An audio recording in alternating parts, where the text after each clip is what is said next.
Olá, galera, novamente, último vídeo sobre organelas citoplasmáticas. Agora a gente vai falar da mitocôndria e do cloroplasto, são organelas que a gente precisa dar uma atenção bem maior. Então por isso que eu fugi um pouquinho daquele esquema para a gente poder detalhar um pouco mais essas organelas.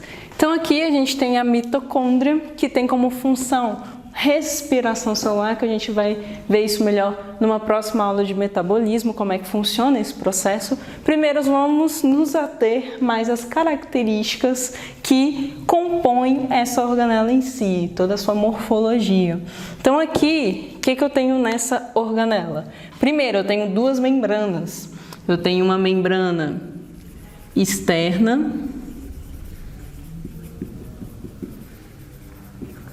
e tem uma membrana interna.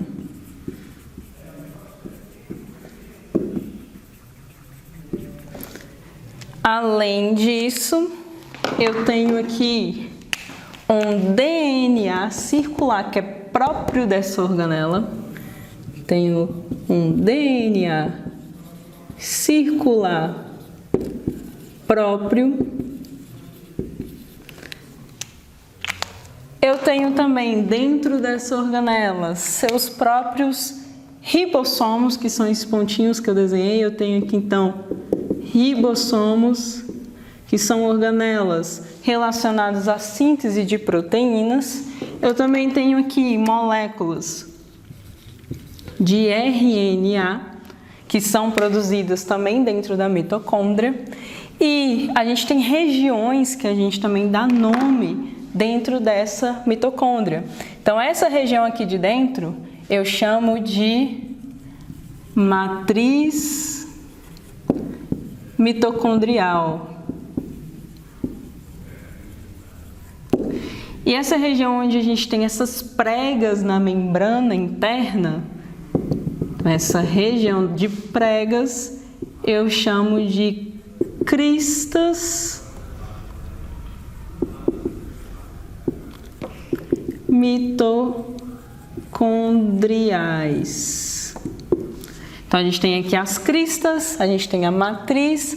Essa região seria uma região intramembranar, então entre a membrana interna e a membrana externa, que não é tão importante em si para a gente colocar aqui, mas é bom para a gente se localizar. Então entre as membranas, aqui na matriz e na região das cristas. Quando a gente fala de mitocôndria, além de vocês lembrarem dessa função de respiração celular, quero que vocês lembrem dessas características, porque elas estão muito associadas a uma hipótese que a gente chama de hipótese endossimbiótica. Que hipótese é essa? Como que surgiu a primeira mitocôndria? Como é que surgiu o primeiro cloroplasto? Parecem que são organismos que têm suas características próprias, que estão vivendo dentro de uma célula, por simbiose, ou seja, eles estão vivendo juntos ali. Então a gente tem uma hipótese para como é que surgiu essa primeira mitocôndria e esse primeiro cloroplasto. Então, antigamente, possivelmente, tinha um eucarioto bem primitivo que não tinha nenhuma dessas organelas.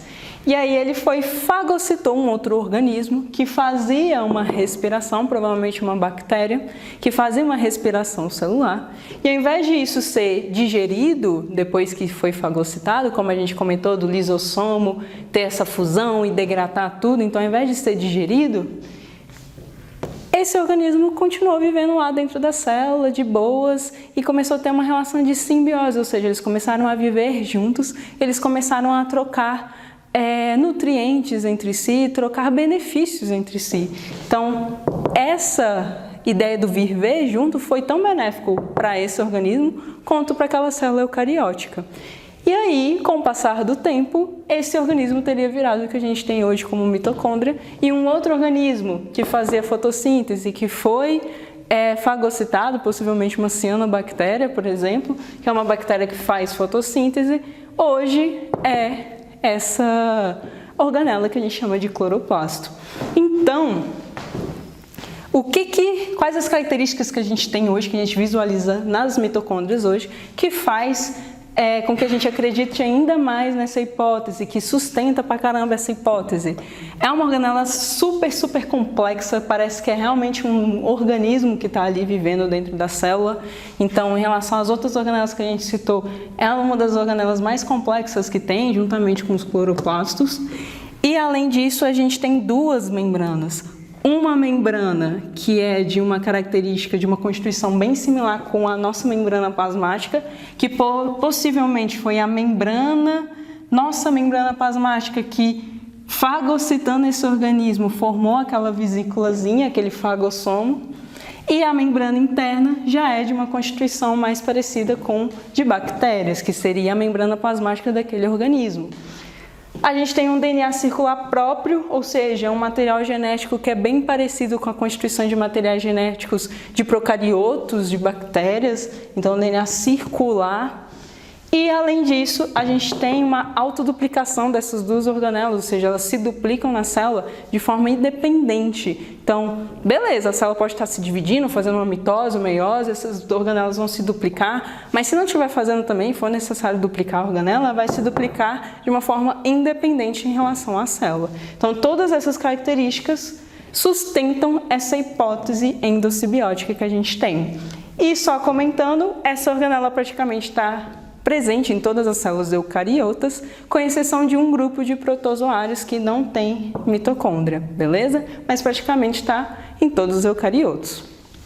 Já os cloroplastos estariam com essa função de fotossíntese, que a gente também vai estudar melhor quando a gente falar do metabolismo.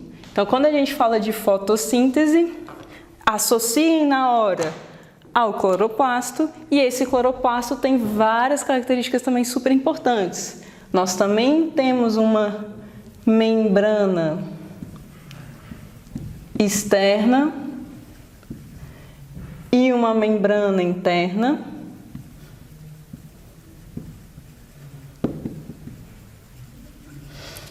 Nós também temos ribossomos,